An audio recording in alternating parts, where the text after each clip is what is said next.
Persiapan kandang close house sebelum DOC ayam boiler masuk ke kandang.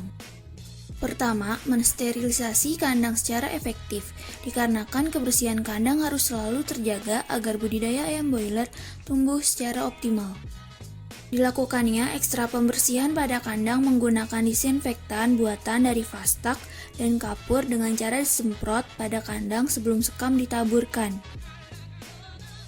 Yang kedua, proses penaburan sekam sebagai media alas pada kandang close house. Sekam yang dipilih sebagai media alas harus diperhatikan kualitas sekamnya. Sekam yang baik yaitu yang bersih dan kering.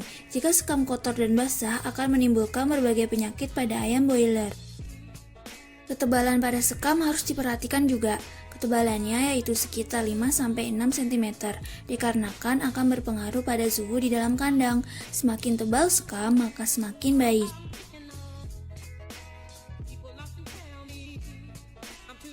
Yang ketiga, persiapan tempat brooding. Persiapan tempat brooding dilakukan sesuai dengan luas kandang dan populasi ayam boiler yang akan dibudidaya. Tempatkan chick guard atau pagar pembatas untuk membantu panas brooding tetap terfokus pada DOC, dan DOC tidak menyebar ke seluruh kandang close house.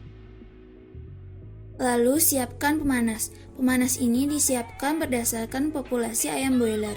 Contohnya untuk populasi ayam boiler 6.500 sampai 7.000 membutuhkan 6 buah pemanas. Yang keempat yaitu pemasangan tirai penahan angin. Hal ini penting dilakukan karena berfungsi untuk mengurangi tekanan angin yang masuk ke kandang close house. Yang kelima, melakukan sterilisasi kembali untuk sekam. Sterilisasi ini menggunakan disinfektan buatan dari Fastak dan deterjen yang berguna untuk meminimalisir bibit penyakit yang terdapat pada sekam. Yang keenam, pasang koran untuk tempat brooding sebagai media alas dari sekam. Berfungsi agar DOC yang baru datang cepat beradaptasi di dalam kandang. Penerimaan awal DOC ayam boiler di kandang close house. Pertama, hidupkan pemanas agar suhu ruangan kandang stabil berkisar 30 derajat sampai 34 derajat Celcius. Yang kedua, setting panel blower satu kipas dengan timer menyala setiap 30-40 detik dan mati setiap 3-5 menit. Yang ketiga, inlet di dalam kandang kita perkecil agar angin yang masuk tidak terlalu kencang. Yang keempat, setting regulator nipple dengan tekanan air yang cukup agar memudahkan DOC untuk minum. Yang kelima, setelah DOC datang, kemudian tata DOC yang baru datang dan masih terletak di dalam box ke dalam kandang agar DOC beradaptasi di dalam kandang sebelum mengeluarkannya dari box DOC. Yang keenam, melakukan penghitungan sampling per box sambil melihat kondisi DOC. Umumnya setiap box terdapat bonus chick antara 1-2 ekor. Jumlah per box antara 101 atau 102 ekor DOC. Ketujuh, penebaran DOC dilakukan secara perlahan agar mengurangi stres pada DOC itu sendiri. Kedelapan, lakukan penimbangan sampling DOC guna mengetahui rata-rata BW atau bobot awal dan uniformity DOC atau keseragaman dari DOC itu sendiri. Yang kesembilan, DOC yang baru masuk kandang akan langsung makan dan minum. Oleh sebab itu perhatikan peralatan pakan dan nipolnya. Target di hari pertama atau 24 jam pertama DOC yang baru datang, yaitu pastikan 100% DOC ayam boiler yang masuk ke kandang temboloknya penuh oleh pakan dan minum.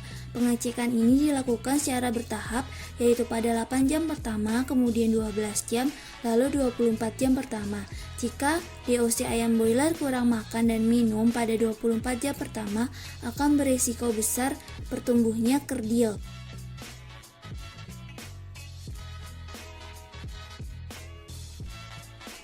Alat-alat kandang close house yang pertama adalah super feeder. Super feeder adalah tempat makan yang menggabungkan tempat makan dengan protektor. Jadi agar ayam-ayam tidak dapat memasuki makanan dan membuat makanan tercecer. Kemudian harga dari super feeder ini pun juga cukup bervariasi. Ada yang 25.000 hingga harga yang mencapai Rp50.000. Untuk kapasitas super feeder tersebut ada yang 6 kilo hingga sampai 8 kilo.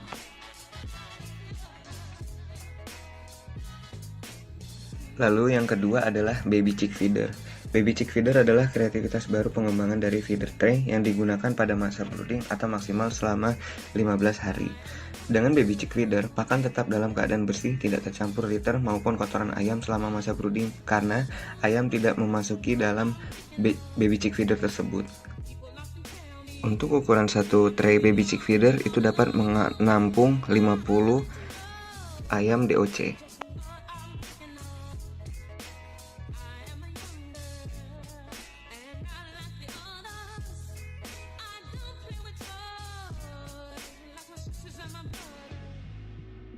Lalu yang kemudian adalah tempat makan manual. Tempat makan manual ini yang membedakannya dari feeder tray adalah terdapatnya protektor pada feeder tray, sedangkan tempat makan manual tidak memiliki protektor.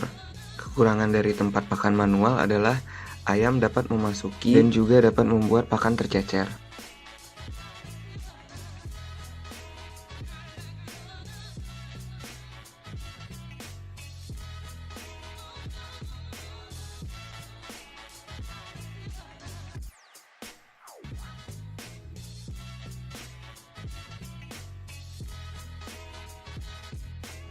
Kemudian tempat minum ayam otomatis atau TMAO memiliki keunggulan air selalu tersedia dan tetap segar, kemudian cepat dan mudah dalam pembersihan, lalu mengurangi stres akibat terlalu seringnya mengganti atau menambah air minum pada ayam. Kemudian tempat minum ayam yang manual. Keunggulannya tinggi piringan bermacam-macam sesuai dengan kebutuhan ayam. Bahan baku TMA tidak mempengaruhi daya kerja zat aktif obat, vitamin, maupun disinfektan. Perbedaan dari TMAO dan tempat minum ayam manual hanyalah perbedaan di yang satu otomatis, yang satu manual. Kemudian tempat minum ayam manual itu memiliki kapasitas ayam yang lebih banyak dibandingkan tempat minum ayam otomatis.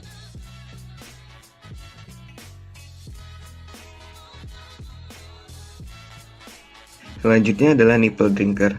Nipple drinker itu mengalirkan air secara tertutup dari dalam pipa sehingga lebih higienis. Untuk menghindari hal-hal yang dapat mengurangi nafsu minum ayam seperti bau kaporit yang belum menguap, air minum hangat karena saluran air atau tor yang tidak ditempatkan di tempat teduh, atau pH air yang terlalu asam atau basah.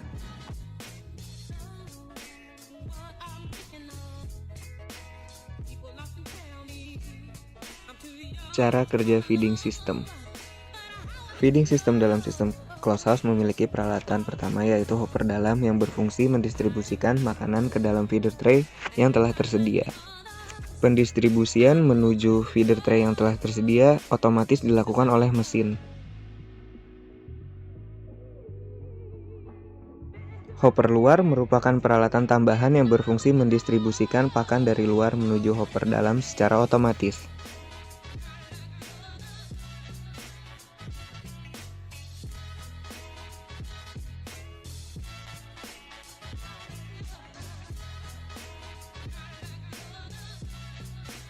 Berikut cuplikan cara kerja mesin hopper dalam yang mendistribusikan makanan menuju feeder tray yang telah tersedia.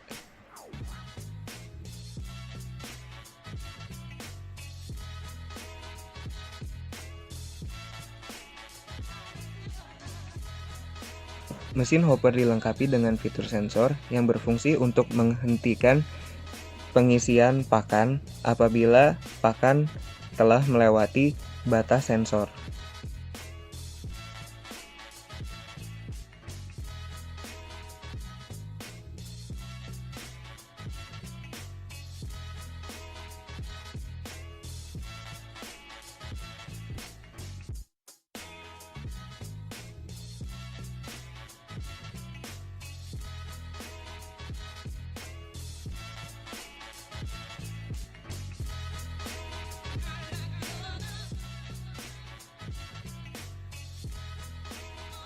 Kemudian selanjutnya ada watering system.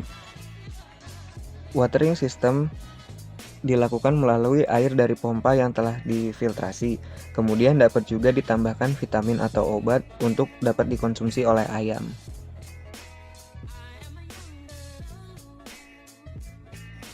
Pada cuplikan video berikut ini kita dapat melihat air dari dalam pipa dialirkan menuju filter air yang akan terhubung dengan regulator. Pada video ini kita juga bisa melihat ada wadah vitamin yang dipompa melalui medikator. Air yang telah dipompa akan menuju regulator air yang akan disalurkan kepada tiap-tiap nipple drinker yang telah tersedia. Kemudian, nipple drinker akan berfungsi ketika ayam telah menyentuh atau mematuk nipple drinker.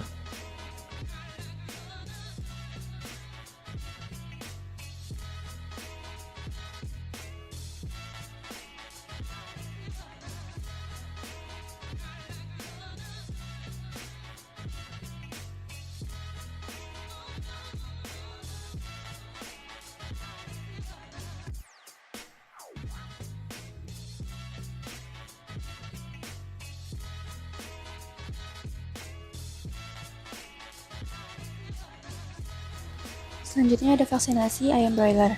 Pada vaksinasi ayam broiler terdapat dua jenis vaksin. Yang pertama adalah vaksin hatchery yang dilakukan saat setelah ayam menetas. Lalu yang kedua ada vaksin kandang atau vaksin non-hatchery. Vaksin hatchery biasanya dilakukan setelah selesai masa pulcik atau penetasan. Kemudian dilakukan triple vaksin, yaitu ada vaksin ND, ID, dan Gumboro. Nilai plus dari vaksin ini adalah tidak perlu vaksin lagi pada masa pemeliharaan, lalu dapat revaksin jika ayam terkena kasus. Biasanya dilakukan setelah ayam berumur 14 hari. Kemudian nilai minusnya, ayam rentan stres dan dapat beresiko vaksin tidak bekerja. Kemudian selanjutnya ada vaksin kandang atau vaksin non-hatchery. Biasanya dilakukan pada ayam berumur 4-5 hari.